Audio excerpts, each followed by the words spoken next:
Right, since founding Childline in the 1980s, Esther Rantzen has worked tirelessly for children's charities and is patron of the National Association of People Abused in Childhood. However, last week Esther became embroiled in the Jimmy Savile scandal when Sara Payne, who represents a victims' charity group, said that she had told Esther 18 years ago about rumours. She said that Jimmy Savile was abusing children. Well, Esther joins us now to try and shed some light on this. Of course, this all came about because of that ITV documentary, Yes. which finally, after all this time, Yes. lifted the lid. Yes. Do you have any reservations or regrets of the way you took part in that documentary and what you said?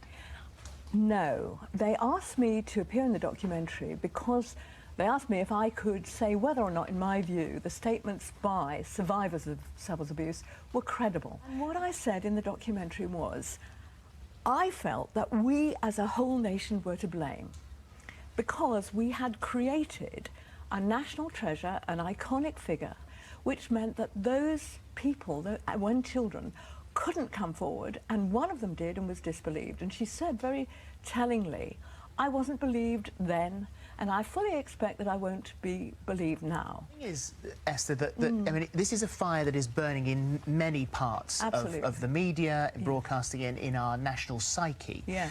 You said in that documentary, the jury isn't out anymore. We all blocked our ears to the gossip, to the rumours. Did you block your ears to the rumours? Did you know anything you should have reported? I knew nothing.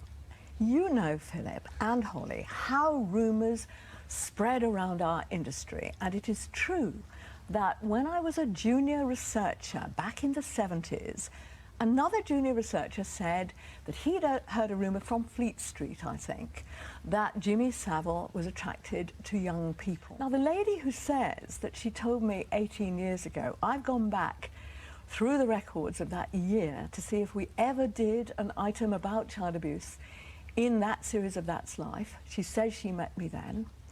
I have no memory of her at all. The other members of That's Life staff, the producers, the deputy producer, other people working on That's Life, have no memory of her. Well, can I ask you this question? Yeah, go on. Sara Payne, who is an abuse campaigner, says that she alerted you 18 years ago. Why did she tell you, and why didn't she go to the police? Which is what she's saying that you should have done anyway. Why, indeed? Why did she tell the Sun newspaper and not me if she had concerns over those 18 years? She told the Sun that she went with a fantastic man called Ray Wire, sadly dead now, who worked in this field in constant touch with the police. Why didn't she tell him? But has she explained why, if she was in receipt of that sort of knowledge, why she didn't go to the police? Because she's in a similar situation to you, as both active campaigners against abuse. You're in the same boat, really. I don't know her work. I've never heard of her. And I did ask your producers if you could possibly invite her to come in so that I could ask her about any of her memories and why she didn't go to the police at the time, why she chose me. But she says she's not well, so she couldn't do that. The big worry now is that anyone sort of embroiled in this Jimmy Savile nightmare, it's having a negative effect on. And your fear is that all of this incredible, relentless work that you have done throughout your life is going to be in some way undermined. Yes, I was really frightened that people would lose confidence in me, that I couldn't act as spokesperson for NAPAC or for Childline or for the NSPCC. You know, that children would be less confident about ringing Childline, which would be a terrible tragedy. However, the good news is that NAPAC is fully confident in me. The people who've been ringing them have sent me messages of love and support. Nobody in Childline believes that I would for a moment have covered up any allegations about a paedophile. Of course I wouldn't. You know, I've spent 26 years trying to bring them to justice.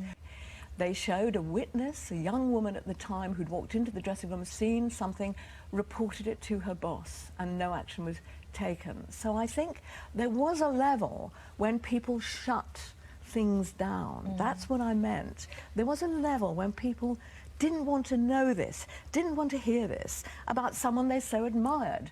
That's how he groomed the nation. Even the police, even people in the NHS. So much harm to so many children, defenceless children, vulnerable children, dazzled children, children who came in for a Jim will fix it badge. That makes us all so angry, and I'm afraid some of the anger is directed at people like me, and I can understand that, but I want people to know that I have always fought for children. I do fight for children. I will always fight for children. It's a passion with me to make sure that vulnerable children are protected. Do you have any regrets about anything that has happened over, well, these intervening years? I suppose my one regret is that I didn't hear any allegations, that children didn't ring Childline, that adult survivors didn't talk to me about what happened to them. I would like to feel that they could have done so. And what do you say to Shy Keenan, who says that she did? She told me rumours she thinks. I say, if I had heard anything from her that I could have investigated or taken further, I would have. I always did. But that I have no memory even of meeting her. My team has no memory of meeting her. And I'm just sorry she can't be here to share her memories with me so I can hear what it Well, is. hopefully, Maybe she will. Hopefully when she's better, because we're saying that she may be Yeah. unwell at the moment, hopefully when she's better she can come in here, she can sit down and put her side of the story and explain to us as well, because I think everybody would like to know why she came to you and didn't go to the police as well herself. And why now she can fill she's in that confiding in the Sun information. newspaper and hasn't contacted me at all.